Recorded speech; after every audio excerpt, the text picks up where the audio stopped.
Olá, bem-vindos a mais um programa A Arte da Guerra, como sempre com o embaixador Francisco Seixas da Costa.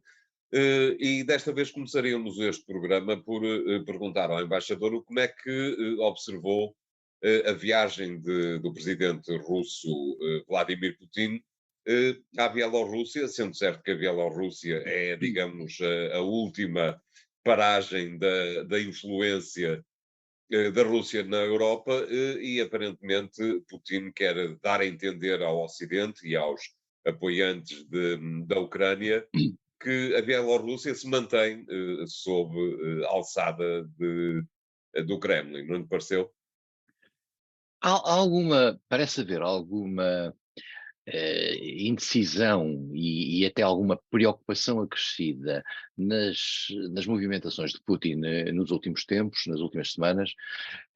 Já posteriormente à visita à Bielorrússia, já houve uma declaração feita aos serviços secretos, uma declaração pública feita no dia dos serviços secretos, falando da situação extremamente difícil que a Rússia estava a atravessar, na Ucrânia, e dando instruções para um maior controle de fronteiras e para a punição de sabotadores, de traidores, etc. Portanto, numa coisa num sentido de algum mal-estar e de algum sentimento de alguma insegurança.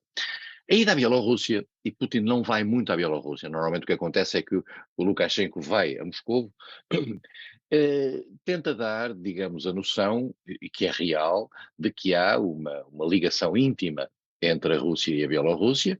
Nós sabemos que no passado já houve projetos quase de união de Estados. Lukashenko, de certa maneira, tem resistido a isso, até porque aparentemente a opinião pública na Bielorrússia, sendo compreensiva, aparentemente, relativamente às razões russas, eh, tem de acordo com as sondagens possíveis naquele país, cerca de 90% das pessoas que são contra qualquer envolvimento direto da Bielorrússia na guerra com a Ucrânia. Mas a Bielorrússia, manifestamente, tem sido uma base de entrada das forças russas, nomeadamente em toda a ação no início desta guerra, e há uma cumplicidade objetiva que as próprias declarações de Lukashenko mostram. Até agora a Rússia não terá querido que a Bielorrússia entrasse na guerra. A entrada eventual da Bielorrússia na guerra não, aparentemente, segundo os especialistas, não traria grande consequência, porque as forças armadas bielorrussas não são de grande importância, não estão muito bem equipadas, tendo em atenção os problemas de natureza económica que a Bielorrússia atravessa. Mas haveria Mas talvez, peço desculpa por interromper, haveria talvez, vou pôr isto entre aspas, como é evidente, uma mundialização da guerra. sim, dava um pretexto objetivo à Ucrânia, se é que a Ucrânia já não tem um pretexto objetivo nessa matéria, tendo em atenção a colaboração e a cumplicidade da Bielorrússia na própria intervenção inicial da Rússia, mas dava um pretexto objetivo para um soft target, que é o caso da Bielorrússia, poder ser atacado pela Ucrânia, mais até do que aquilo que a Ucrânia já tem feito dentro do próprio território da Rússia. Não é muito claro o que é que Putin quer mostrar com esta ligação a Lukashenko, com esta coreografia com o Lukashenko. Quer mostrar seguramente que não está sozinho. Porque nós temos vindo a observar que nas várias deslocações internacionais de Putin há um certo isolamento e Lukashenko é manifestamente o único líder que verdadeiramente está sempre ao lado de Putin. Nós vimos naquilo que foi a reunião do Conselho do Tratado de Segurança Coletiva em Erevan, o descalabro que aquilo foi, e uma declaração de Lukashenko a defender Putin e a dizer se isto cai, se Putin cai, caímos todos nós.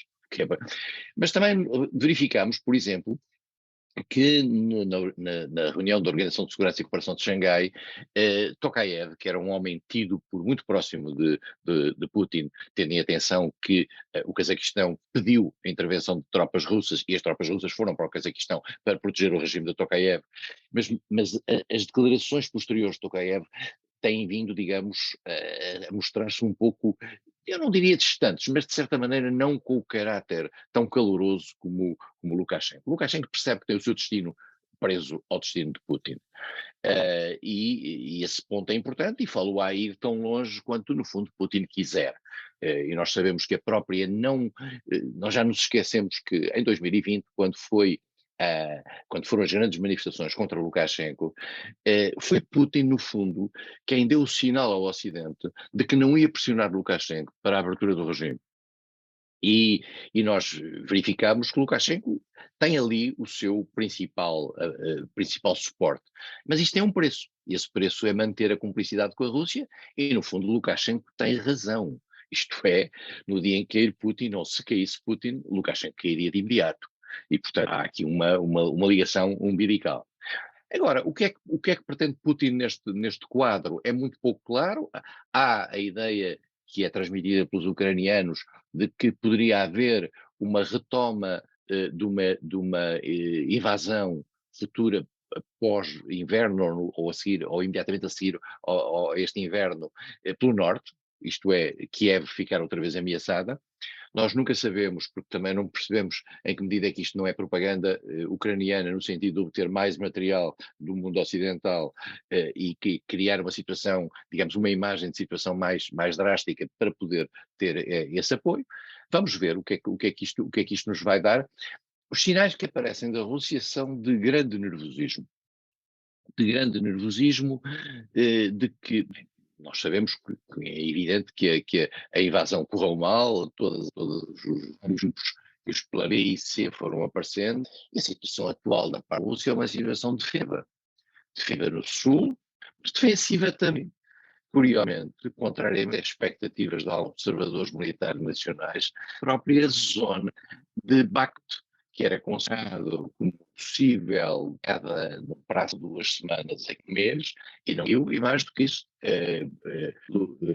Zelensky foi para Bakhmut e apoio às suas tropas, e Bakhmut é uma zona que significaria, de facto, uma nova entrada, uma nova cunha que permitiria, de certa maneira, libertar a pressão que há sobre as zonas de Donbass que a Ucrânia tem feito. A Ucrânia é claramente uma imensa surpresa sobre o ponto de vista de capacidade militar, obviamente com o apoio ocidental, mas só se consegue utilizar o apoio do exterior quando se tem uma capacidade interna para o mobilizar. E a Ucrânia tem vindo a mostrar essa capacidade interna e, mais do que isso, tem vindo a mostrar uma vontade muito grande de prosseguir a guerra e de a levar tão longe quanto possível.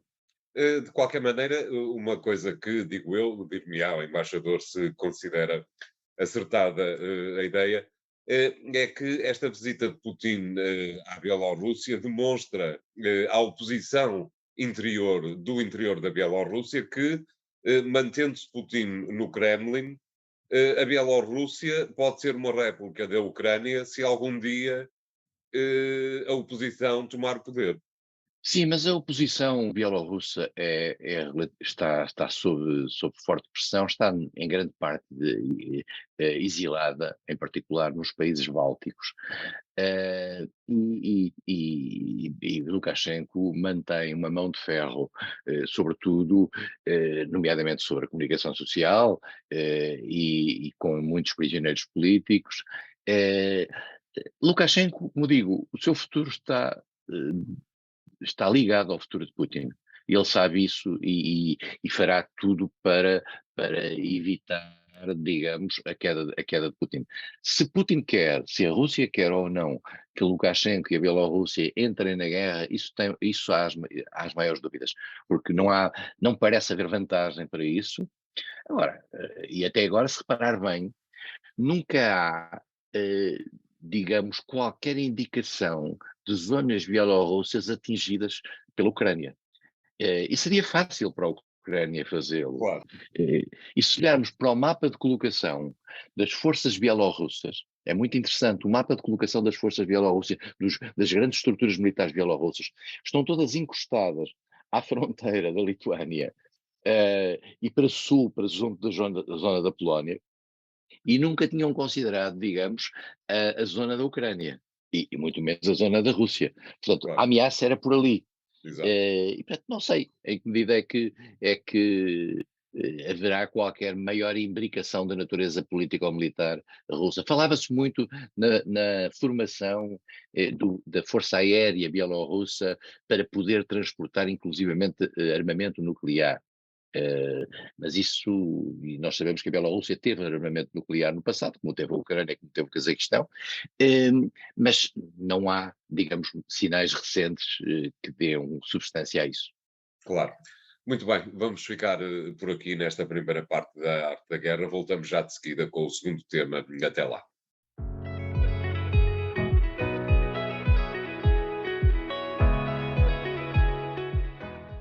Bem-vindos à segunda parte de A Arte da Guerra, desta vez para pedirmos ao embaixador Seixas da Costa que nos dê a sua visão sobre aquilo que foi, não tenho a certeza que seja um recorde mundial, mas há de estar muito perto disso, a enorme quantidade, a enorme abstenção que houve nas eleições para o novo Parlamento na Tunísia, que de alguma forma descredibilizam completamente, digo eu, o ato eleitoral e colocam a Tunísia numa posição de absoluto presidencialismo cada vez mais aprofundado, não lhe pareceu? Pareceu, mas também vamos ver o seguinte: em julho houve uma votação na Tunísia para o Parlamento, para a Constituição, que teve 94% dos votos. E agora há uma votação para a Assembleia Legislativa, e há coisas extraordinárias, porque a primeira volta é agora, a segunda volta é em fevereiro ou março. E nesta primeira volta, a abstenção, como o António disse, atingiu valores absolutamente. Estamos na casa dos 90%, 92%, 93%. É um recorde mundial, aparentemente, salvo houve no Haiti uma votação de 18% e houve no Afeganistão uma votação de 15%, ou não sei o que, há uns anos, e portanto estamos num recorde mundial. Os recordes mundiais em ditaduras normalmente costumam fazer-se pela Ao maioria, isto contrário. é, 90 e tal. Exato. Bom, desta vez, o que é que terá acontecido? Eu creio que houve, da parte do regime, uma desvalorização destas eleições. Vamos já agora fazer o contexto rapidamente. Houve um golpe de Estado, no fundo, provocado pelo Presidente da República na Tunísia, no auge de uma situação difícil para o governo tunisino, em 2020, tinha a ver com a pandemia, tinha a ver com uma crise económica, com o abastecimento, tinha a ver com desemprego, e o presidente faz um golpe populista puxando o tapete aos partidos. E o principal partido era um partido que tinha nascido depois da Primavera Árabe de 2011, a primeira Primavera Árabe, como é sabido, nasceu na Tunísia em 2011, e essa Primavera Árabe, que afastou o Ben Ali, criou um regime que passou a ter alguma influência islâmica. Este presidente foi eleito, era uma figura, era um catedrático, uma figura da vida universitária, e tentou fazer um golpe de Estado populista, ganhando com a sua personalidade e com o seu rigor, etc. Este golpe de Estado afastou os partidos tradicionais, ele assumiu poderes, começou a governar por decreto, fez uma pequena jogada que parecia interessante num país árabe, que foi nomear uma mulher primeiro-ministra, era a primeira vez que isso acontecia num país árabe, nunca tinha acontecido. Ele tentou dar, digamos, o outro lado, uh, e, só que, de facto, a situação interna continuou extremamente tensa. Foi preciso ao Presidente fazer umas eleições legislativas. Para essas eleições legislativas criou uma série imensa de incompatibilidades, no sentido de, no fundo, afastar os partidos tradicionais e criar uma espécie de Assembleia Popular, eu diria, ligada quase às regiões. Só podiam concorrer pessoas daquela região, não podiam estar ligadas a partidos políticos, não podiam estar ligadas a movimentos até desportivos, uma série de limitações. As eleições foram muito pouco propagadas, e por isso mesmo a votação é menos de 10%.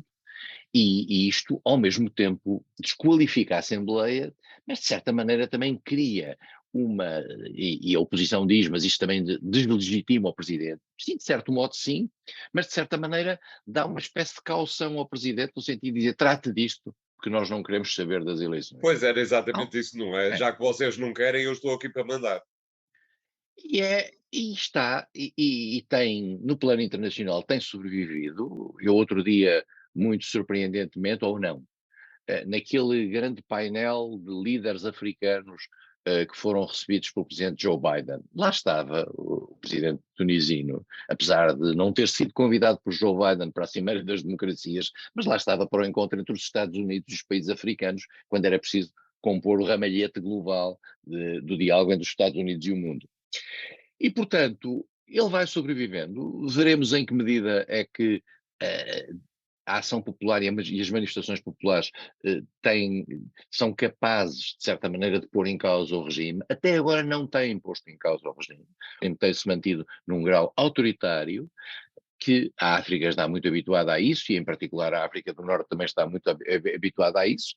E veremos em que medida é que o presidente consegue manter-se. Agora, que é de facto algo completamente estranho, as eleições terem 90 e tal por cento de abstenção, quando, como volto a dizer, como o referendo para a Constituição teve 90 e tal por cento de votos a favor. Quer dizer, há aqui qualquer coisa de muito estranho, que traduz naturalmente uma sociedade que está bloqueada internamente e em que o presidente faz mais ou menos o que quer. E os partidos políticos estão claramente num limbo. Há uma diabolização dos partidos políticos ali. Um bocadinho à estado do novo português.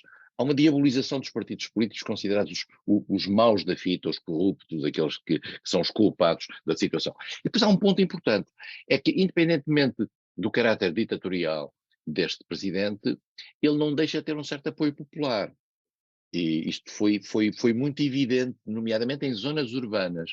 Ele não deixou de ser um certo apoio popular, porque a certa altura a degradação da imagem dos partidos acaba, volta aqui ao Estado Novo Português e o final da Primeira República.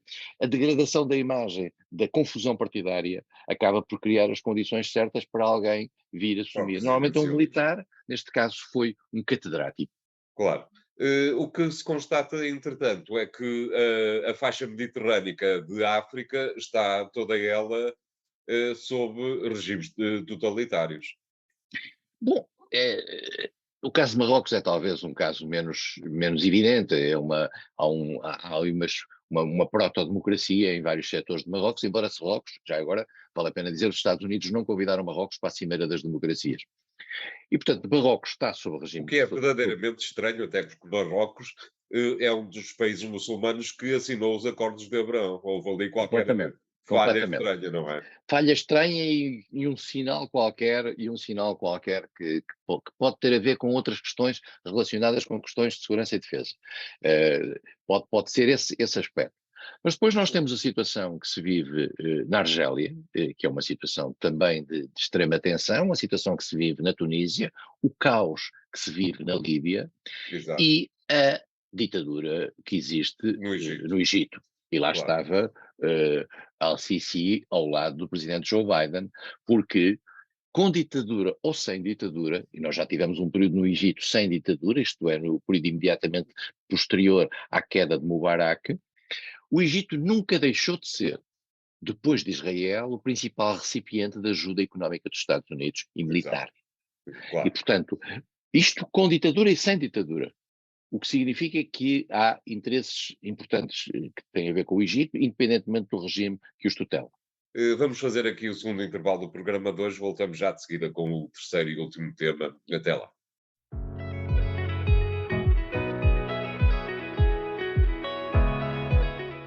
Bem-vindos à terceira parte de A Arte da Guerra, desta vez para regressarmos a um tema de que o embaixador Seixas da Costa já falou na semana anterior, o Qatar, mas pedindo-lhe uma análise daquilo que é, digamos, não desta vez a questão da eurodeputada grega, mas aquilo que parece ser o aumento da tensão entre o Qatar, entre o regime do Qatar e a União Europeia relativamente àquilo que tem a ver com as metástases desta questão de corrupção e que de alguma forma leva o Qatar a dizer uma coisa do género: vocês tenham lá calma, à União Europeia, tenham lá calma porque nós temos o gás e vocês precisam mesmo do nosso gás. É isso que lhe parece que está a acontecer? O Qatar não precisa da União Europeia, a União Europeia precisa do Qatar, no plano imediato. E em particular porque a União Europeia, mesmo no ano passado, mesmo antes desta crise, a União Europeia, um quarto das importações de gás liquefeito que a União Europeia fazia eram do Qatar. O Qatar exato. é um imenso produtor internacional de gás, como será no futuro Moçambique, e naturalmente utiliza isso como um fator da sua própria promoção.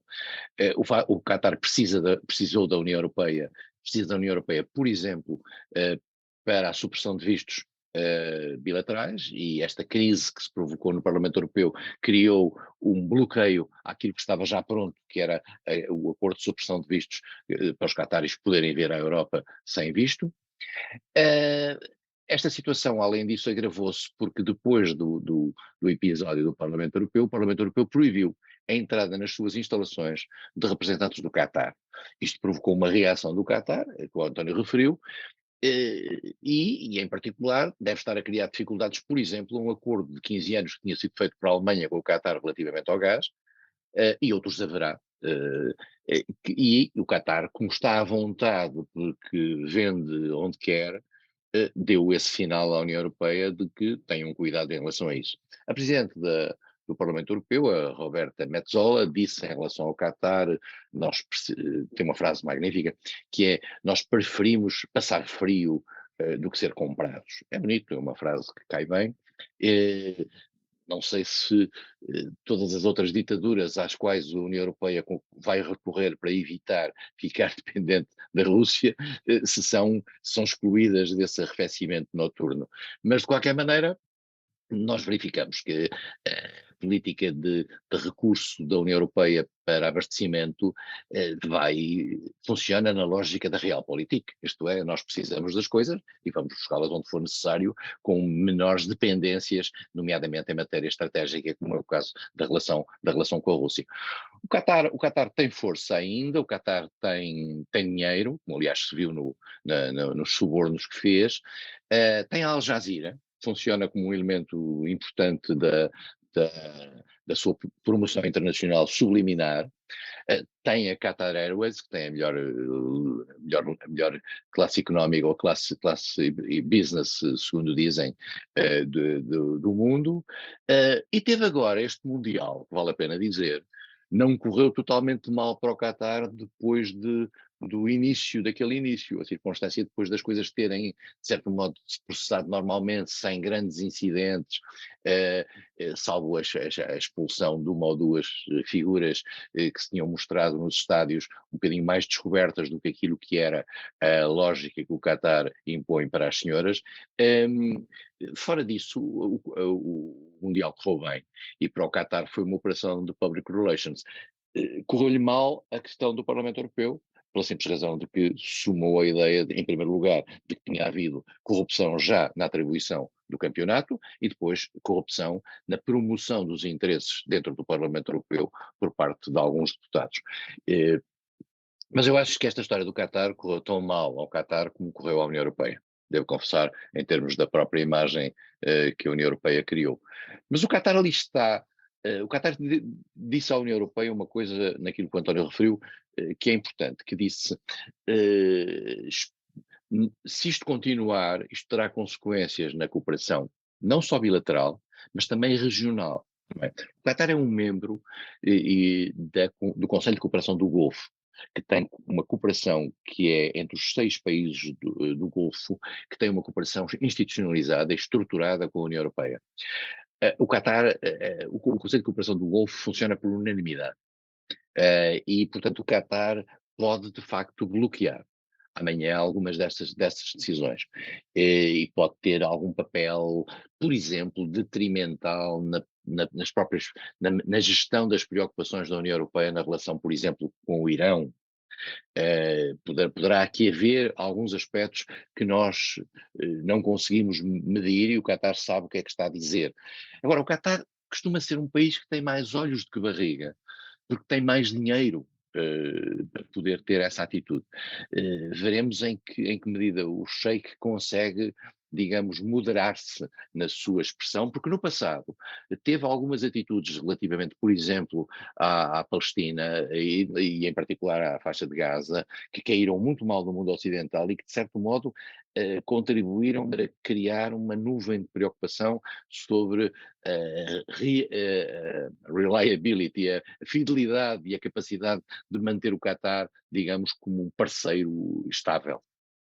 Eu coloco-lhe uma questão que é apenas paralela, relativamente a isto do Qatar, que é a seguinte: temos vindo a perceber-nos de que a Turquia poderá fazer um hub para o gás na pequena parte europeia da Turquia, alimentado exatamente por uma derivação, digamos, do Nord Stream, portanto, de gás natural russo. Acha que, e partindo do princípio que a maior parte dos europeus não acompanharão a presidente do Parlamento Europeu em querer muito morrer de frio, em vez de se alimentar, entre aspas, do gás vindo ele de onde vier, parece-lhe, embaixador, que a Europa, se não tiver nenhuma alternativa, regressará às compras de gás russo, eventualmente por via deste hub russo-turco? É difícil a Europa nesta fase fazer um gesto, ainda que tático, digamos, através desse hub alternativo. Eh, Nós sempre podemos pensar que, e eu acho que temos dito aqui várias vezes, a Rússia vai lá ficar eternamente. E, portanto, Exatamente, nunca vai sair dali. E, exato, portanto, as próprias relações, a distensão das relações, no caso de um quadro de fim de guerra, poderiam ser retomadas.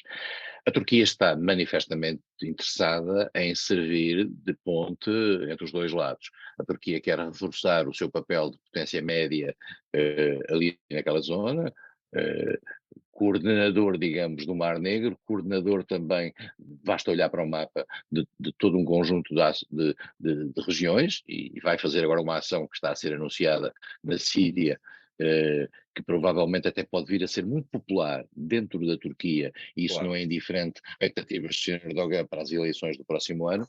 exatamente. Agora, eu tenho dúvidas que no curto prazo, digamos, esse hub que tem sentido, possa ser utilizado pela União Europeia, porque seria, digamos, uma forma, digamos, ínvia, de regressar à utilização do gás russo. Parece-me pouco provável, num quadro em que a guerra não tenha parado, eh, poder ver a Turquia, o gás russo regressar à Europa. A Europa fez um esforço grande, do seu ponto de vista até político e de gesto, relativamente ao gás russo, e isto tem sentido num plano de autonomia estratégica e de diversificação de fontes. Ora, a diversificação de fontes não pode incluir no curto prazo o próprio gás russo, não é? Claro. Muito bem, o programa Arte da Guerra fica hoje por aqui, que continuo a acompanhar os temas do programa de hoje e de todos os outros de anteriores nos podcasts e nos sites do Jornal Económico. Até para a semana.